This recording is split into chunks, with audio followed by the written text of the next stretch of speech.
গাজীপুরের এই কাতিয়া গ্রামটা এত সুন্দর, দেখেন কত সুন্দর একটি গ্রাম। এই দিক দিয়ে একটা পাকা রাস্তা গেছে, ইট বিছানো পাকা রাস্তা। আর পাশে হচ্ছে লেক, খাল, একটা ব্রিজ আর কিছু পানি। পানি এখন তৈ তৈ করছে।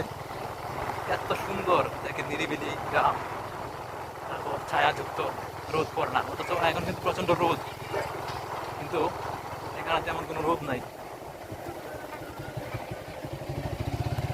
এবং একেবারে গ্রামের ভিতর দিয়ে, গ্রামের মেঠোপথ যেটাকে বলা হয়, গ্রামের ভিতর দিয়ে এই রাস্তাটা চলে গেছে। অসাধারণ সুন্দর একটি গ্রাম। এই যে মাটির ঘর, এই যে এটা হচ্ছে মাটির ঘর। তারপর এই যে এখানে আবার একটা, এটা মূলত একটা নদী বা একটা গান বলা যায়, এই গাং বা নদী।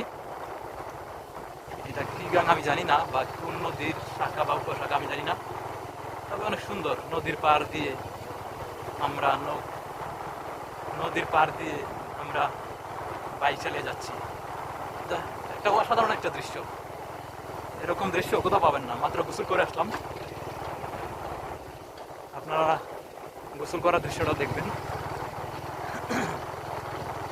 এত সুন্দর গ্রাম, এত সুন্দর রাস্তা। এই যে তাল গাছ, কত সুন্দর একটা তাল গাছ। এসব গ্রাম দেখতেই তো আমরা আসলে ছোট থেকে গ্রামে আসি।